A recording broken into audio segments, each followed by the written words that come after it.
Imagine waking up every morning, not because you are rested and ready to embrace the day, but because an alarm clock has declared that your time is no longer yours. Think about how much of your life is spent not in living, but in earning the permission to live. What if I told you that in the modern world, slavery did not vanish, it simply changed its shape? The chains are no longer made of iron, but of bills, debt, and the endless pursuit of more.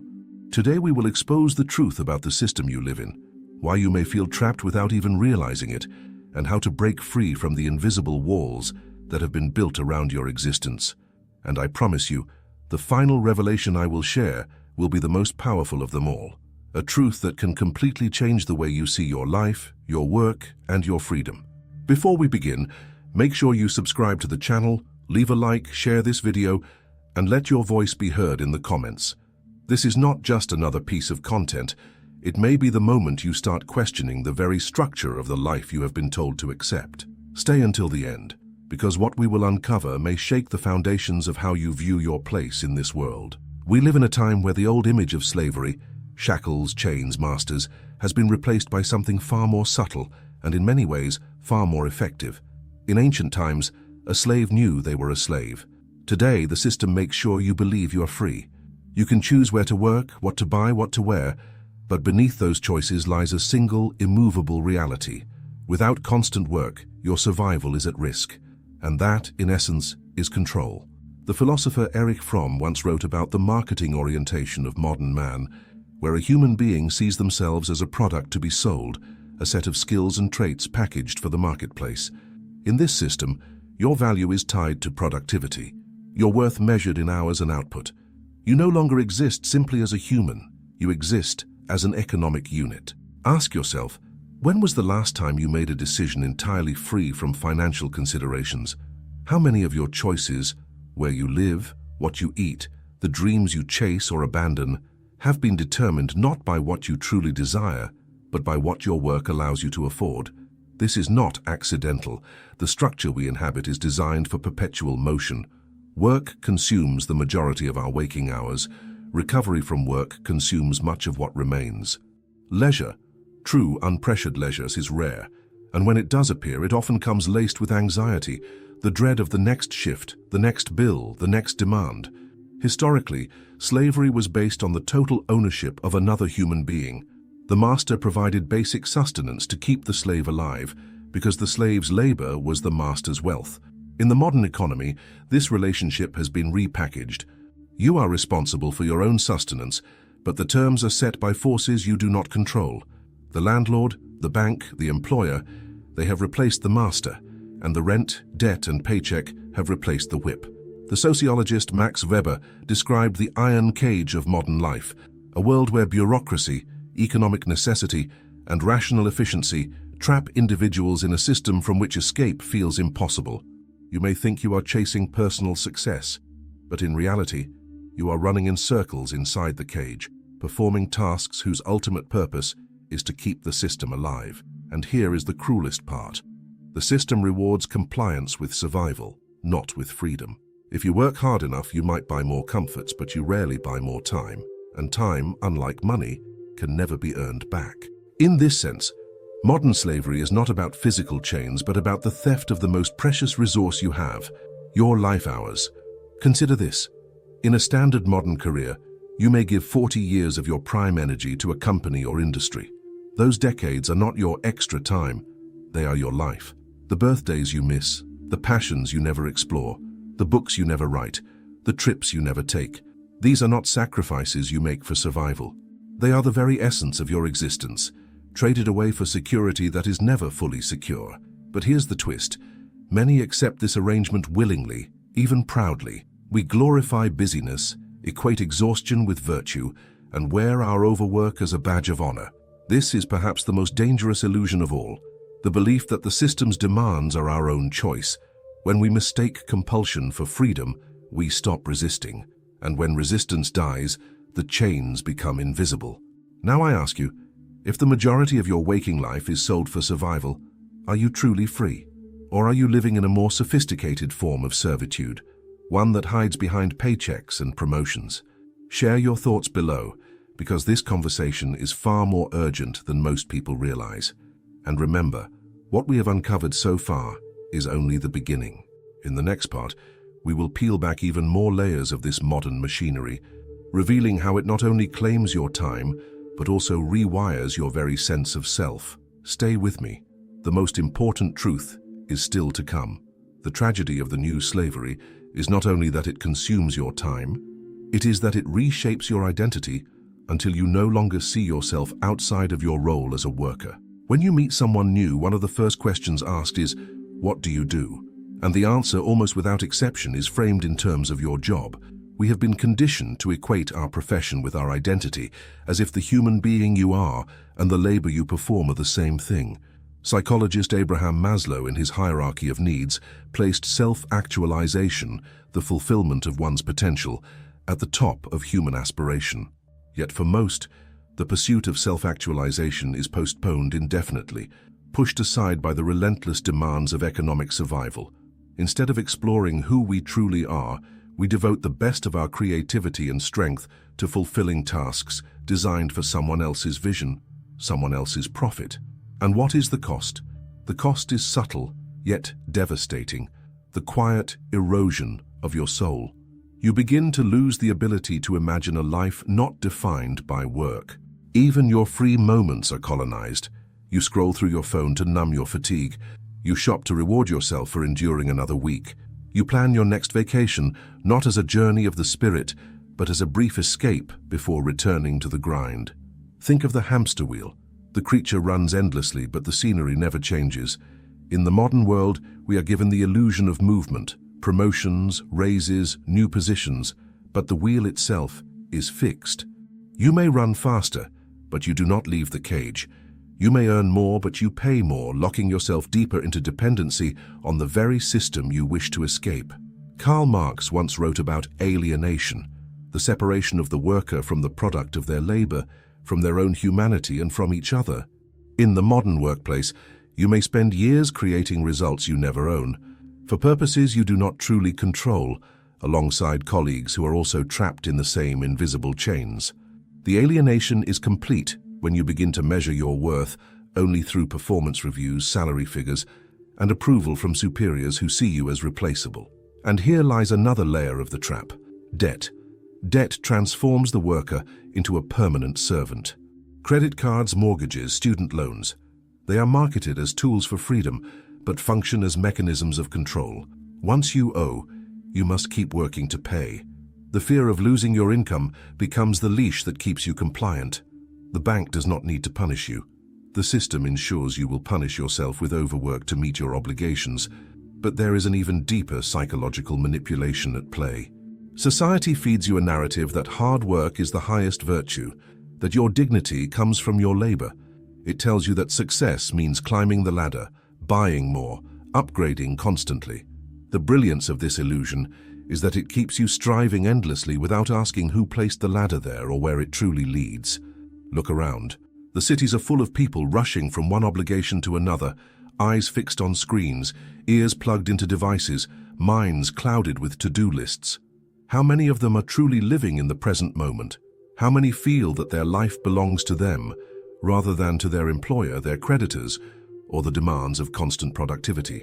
I am not suggesting that work is inherently evil. Work can be noble, creative, and fulfilling. The danger lies in the imbalance. When work expands to occupy every space of your existence, when it becomes the measure of your worth and the condition of your survival, at that point, you are no longer working to live, you are living to work. And perhaps the most chilling part is how normalized this has become. We are taught to expect it, to accept it as just the way things are. Young people are warned that life will be hard, that they must compete relentlessly, that burnout is simply part of adulthood. Rarely are they told that the system itself could be questioned, that there are other ways to live. This normalization is the final defense of the new slavery. If you believe the cage is the whole world, you will never try to escape. If you accept that life must be spent in constant toil for the privilege of survival, you will defend the very structure that imprisons you. So I ask you again, are you living a life of your own making, or are you fulfilling a role designed for you by powers you will never meet? What would you do? Who would you be? if survival did not depend on selling most of your waking hours to the highest bidder. In the next part, we will go even deeper. We will explore how the system not only captures your time and identity, but also shapes your thoughts, beliefs, and even your dreams, ensuring that you remain not just a compliant worker, but a willing one. And we will begin to uncover the first cracks in the wall, the first steps toward reclaiming what is yours. Stay with me because the most powerful truth is drawing closer. One of the most insidious aspects of the new slavery is that it doesn't only control what you do, it begins to control what you believe is possible. When a person spends enough time in the same mental framework, their imagination adapts to fit inside it. The walls of the cage are not only physical or economic, they are mental. This is why the system invests so heavily in shaping the culture, the stories, and even the language we use to describe our lives. Think about the phrases that dominate our conversations. Time is money. You have to pay your dues. The grind never stops. These are not innocent expressions. They are linguistic chains. They train you to see time only through the lens of productivity and to measure your value by how much you produce for others. The poet and philosopher Henry David Thoreau once said, "The cost of a thing is the amount of life which is required to be exchanged for it." Yes, but we are rarely encouraged to measure cost this way. Instead, we are taught to measure cost in dollars, as if money and life were the same. Advertising, media, and corporate culture all play a role in reinforcing the cycle. You work to buy things, and those things are marketed to you as the reward for your labor. But they are not merely products. They are symbols of status, proof to others that you are playing the game well. A car is not just a vehicle, it's a statement of success. A luxury watch is not for telling time, it's for telling the world you have value. This creates a loop where you must keep working not only to survive, but to maintain the image of survival, the appearance of thriving. But here is the cruel paradox. The more you work to maintain that image, the less time you have to actually live the life the image is supposed to represent. You spend your prime years chasing a picture of freedom, while the actual experience of freedom slips away. The system also shapes your dreams in subtle ways. From a young age, children are asked, "What do you want to be when you grow up?" But the acceptable answers are almost always job titles: doctor, lawyer, engineer, entrepreneur. Rarely does anyone encourage a child to answer, "I want to be peaceful," or "I want to be wise," or "I want to explore the world." The framework of identity is set early. Your value will come from your role in the labor market. This conditioning runs deep, and it's why even those who could potentially step off the wheel often don't. They have been taught that without constant work, life has no meaning. Retirement for many is not a liberation, but a crisis of identity. If you've spent your whole life being defined by your productivity, who are you when the work stops? And so the new slavery sustains itself not through open coercion, but through internalized consent. People police themselves. They accept schedules that exhaust them, debts that bind them, and dreams that are always postponed. And when they feel the weight of this life, they blame themselves for not working hard enough, instead of questioning the structure that demands so much. This is why change is so difficult. It is not simply a matter of quitting a job or moving to a new city. It requires a profound shift in perception, the courage to step outside of the narrative that has been handed to you, and to imagine a life that serves your humanity instead of draining it. But before this shift can happen, you must see the system for what it truly is. The sociologist Zygmunt Bauman spoke of liquid modernity, a state in which everything, jobs, relationships, communities, becomes fluid, unstable, and temporary. In this world, workers are kept in a state of constant insecurity, always needing to adapt, to prove themselves, to remain employable. This insecurity is not a flaw in the system. It is a feature. It keeps you from feeling safe enough to pause, reflect, and choose differently. Yet even within this controlled environment, there are small cracks, moments when the illusion falters. Perhaps it's during a long walk when you realize you feel more alive than during a week of paid labor. Perhaps it's seeing someone live with less money but more joy, and wondering if the equation you've been taught is wrong. These moments matter because they are signs that the walls, though high, are not impenetrable. The first step toward reclaiming your life is recognizing that the structure of modern work is not inevitable. It is a human invention, and like all human inventions, it can be questioned, challenged, and changed. The great danger is believing it is as fixed as the laws of nature. The great hope is realizing it is not. In the next and final part, we will confront the most important and liberating truth of all, one that goes beyond simply criticizing the system. We will talk about the mindset shift and practical steps that can begin to restore your time, your identity, and your freedom, even while living inside the very system designed to keep you bound. This is where awareness becomes action, and where the possibility of a truly free life emerges. There is a truth so profound, so unsettling to the system, that once you see it, you can never return to the same unquestioning compliance. You were never born to be property, not of a master, not of a corporation, not of an economy. You were born with time as your only true wealth, and the way you spend that time is the ultimate expression of your freedom or your enslavement. The most powerful revelation is this: the system does not truly own you unless you believe that survival and fulfillment can only come through it. The walls of the cage are not made of unbreakable steel.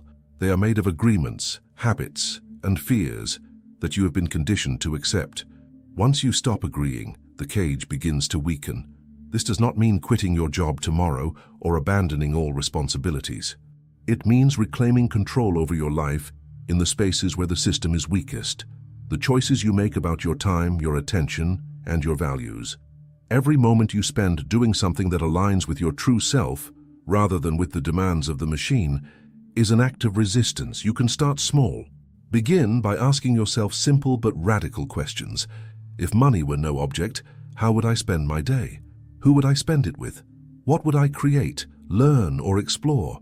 Then look at your current life and see where you can make space for even fragments of that vision now. Not someday, not when you retire, but now, because the years you give away do not come back. Remember that freedom is not only the absence of chains, but the presence of purpose. If you live each day only to fulfill obligations, you are surviving, not living. But if you use your work as a tool, rather than letting it use you, you can begin to shape a life that serves your humanity. This might mean seeking simpler living to reduce dependence on income, developing skills that free you from a single employer, or surrounding yourself with people who value you for who you are, not for what you produce. And here lies the deeper shift. Stop defining success by the measures the system gives you. A larger paycheck does not necessarily mean a richer life. A more prestigious title does not guarantee more meaning. The truest measure of success is the amount of your life you can live on your own terms. We can draw strength from those who have broken free. History and the present are full of examples. Artists who refuse to trade their vision for mass appeal, families who live simply so they can spend more time together, individuals who build businesses that reflect their values instead of exploiting their energy. They are not mythic heroes. They are people who decided to change the equation. Of course, the system will resist. It thrives on conformity and consumption, and it will whisper in your ear that you are foolish for stepping off the treadmill. But understand this: every act of reclaiming your time is a blow to the machinery. Every moment you spend in genuine presence, in creativity, in love, in rest, is proof that they have not taken everything from you. As Viktor Frankl, a man who survived the ultimate deprivation of freedom, once wrote, "Everything can be taken from a man but one thing, the last of the human freedoms, to choose one's attitude in any given set of circumstances, to choose one's own way." You may not control every aspect of the world you live in, but you can control the terms on which you live in it. So here is the challenge and the promise. Do not wait for permission to live your life. Begin reclaiming it now, in whatever ways are within your reach. Choose time over things. Choose presence over productivity. Choose meaning over approval. These choices, repeated daily, will change the trajectory of your life far more than any promotion, raise, or material acquisition ever could. Imagine a future where work is something you do, not something you are, where your value is not measured by output, but by the depth of your experiences and relationships. Where you can look back and say that you truly lived and not only worked. That future is possible, but only if you begin building it in the present. The new slavery is subtle, persistent, and deeply entrenched, but it is not invincible. The key has always been in your hands. The awareness to see the cage and the courage to walk toward the open door. Your time is your life, and your life is far too valuable to be spent merely surviving. The world does not need another exhausted worker. It needs a fully alive human being, and that can be you. The question is no longer whether the new slavery exists.